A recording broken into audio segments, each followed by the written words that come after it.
Welcome, friends, to Atileteyo, the absolute world, home to such legendary fortresses as Clear Bells of Birds, the Bird Fortress of the South, and now TURELOTAD, Learnedhands.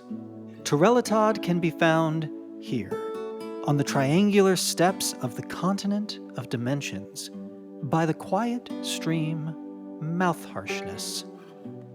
Join us, friends, on a journey of self-improvement and learning as we build TURELOTAD together, the only scholar fort on the continent of dimensions. Let us begin. So before we dive into building this fort, let's meet our dwarves. This is our expedition leader. We have named our bookmaster. Bookmaster is also one of our miners. We have several highly skilled miners going in. More on why a little later. One item of note on our embark. I did not, with the exception of those miners, put any skills into any of the usual things that you might put your skill points towards.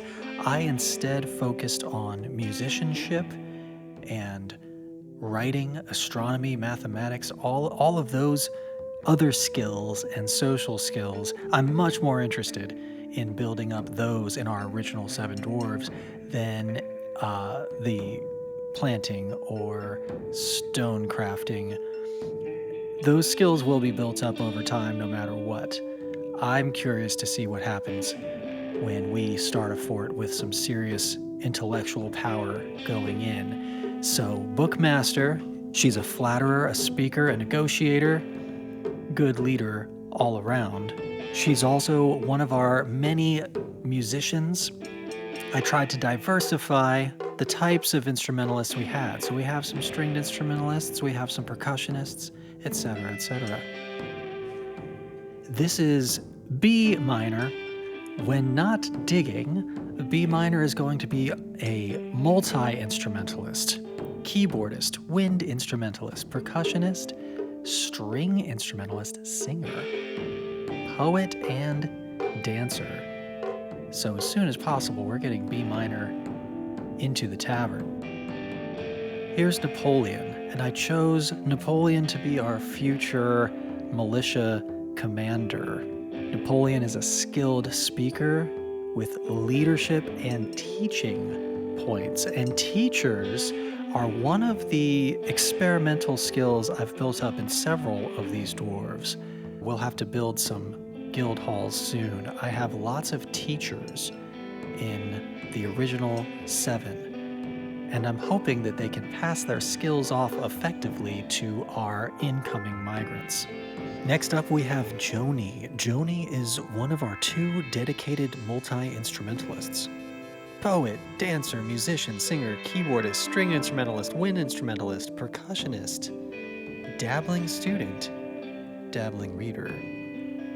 As a skilled teacher, we are banking on Joni passing off her skills to the rest of our scholars, in addition to inspiring them with the highest quality entertainment nightly. And here is Shiner.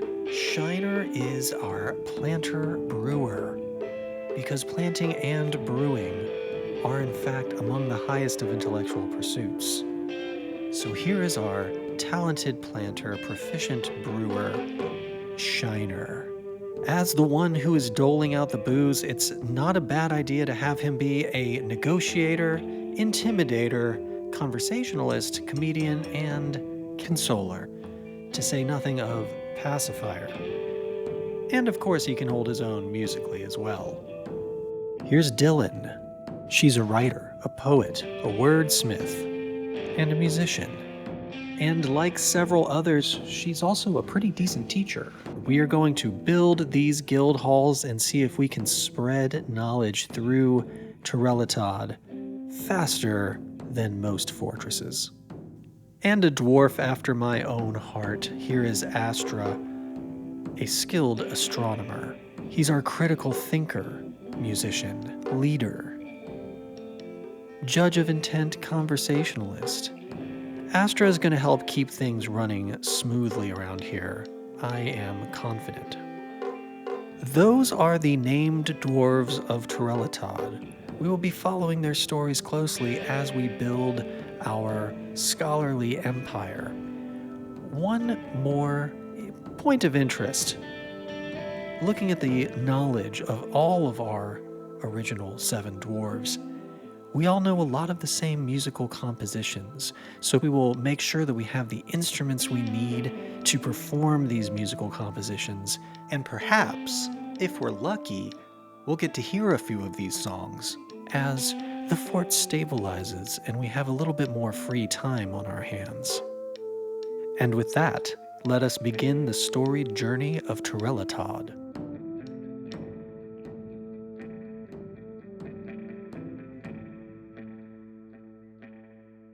You have arrived. After a journey from the mountain homes into the forbidding wilderness beyond, your harsh trek has finally ended. Your party of 7 is to make an outpost for the glory of Alstist Mixavan. There are almost no supplies left, but with stout labor comes sustenance, whether by bolt, plow, or hook provide for your dwarves. You are expecting a supply caravan just before winter entombs you, but it is spring now. Enough time to delve secure lodgings ere the black bears get hungry. A new chapter of dwarven history begins here at this place, TURELOTAD, Learnedhands. Strike the earth.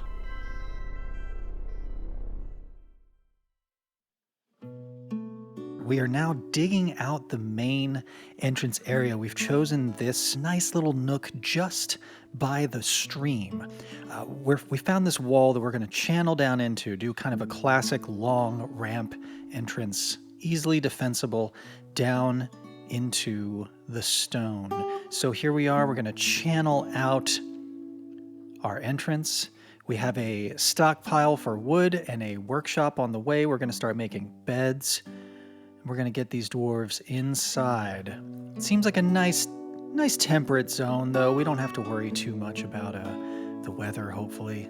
This is nice and pleasant. They can camp out for a little while, but still. Get these dwarves out of the sun. In addition to making our beds, we also have bookcases that we are making. Each bedroom for our dwarves is going to feature its own small library.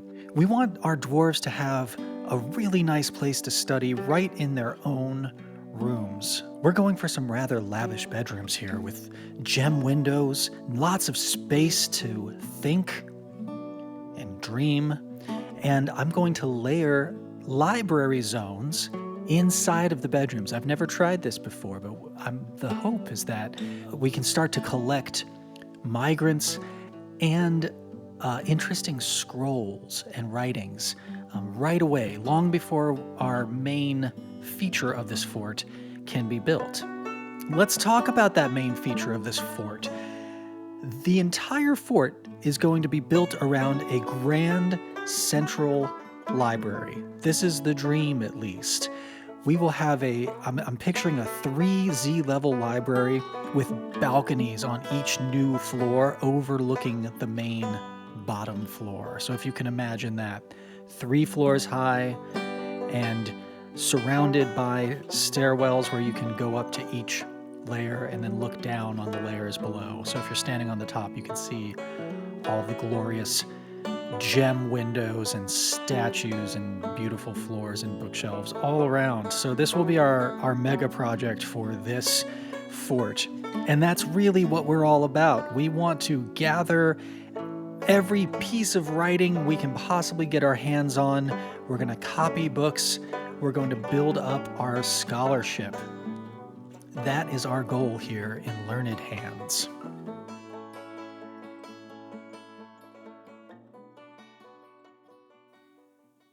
Skipping ahead, this is our first floor staging area. This is for getting our dwarves inside, setting up our initial workshops, our still, our kitchen, giving them a nice place to sleep out of the rain. Very, very important. But we didn't really seem to be facing too much danger up on the surface.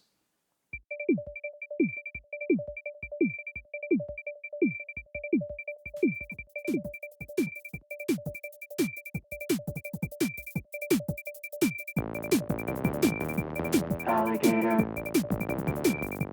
Alligator. Alligator. Alligator.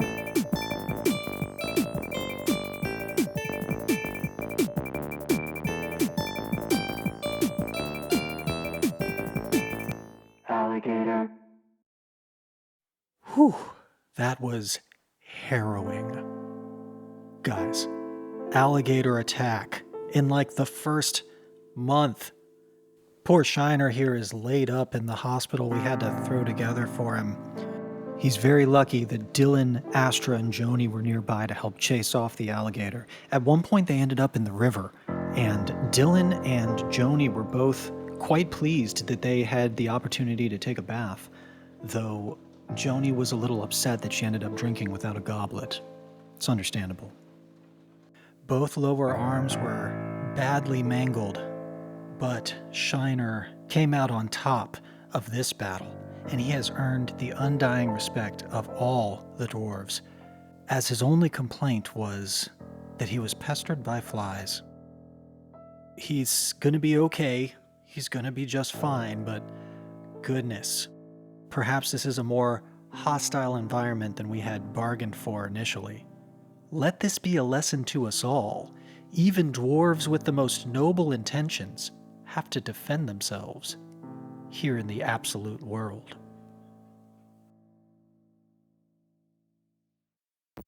Here we are carving out a workshop zone adjacent to the very first 7 bedrooms for our original dwarves.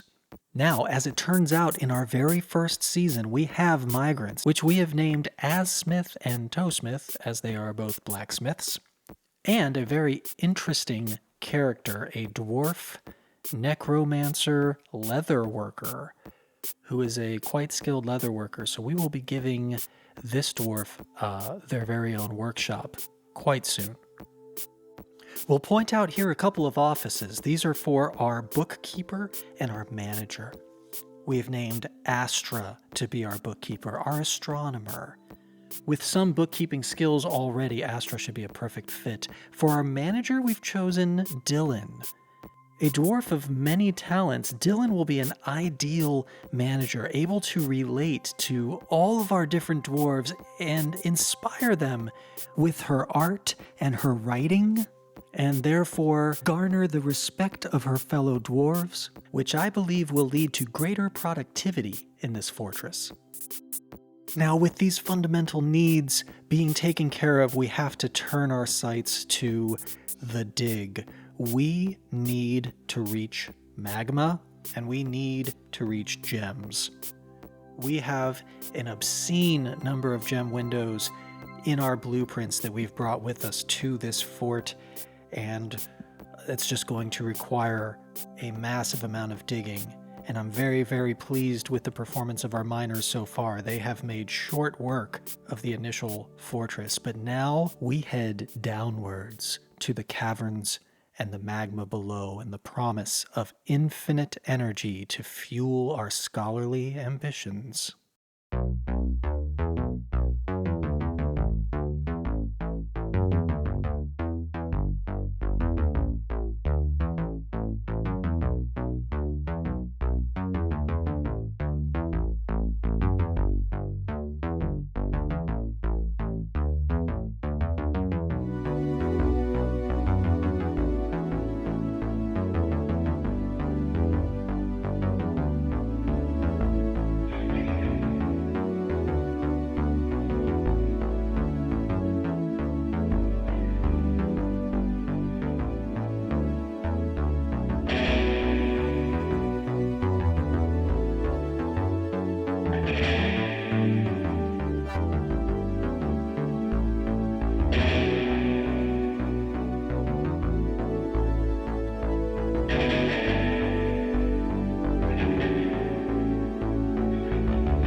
We've done it. We've hit the first cavern layer. We fought through water. We fought through too much water. And we have to acknowledge the tragic loss of one of our cats that we embarked with.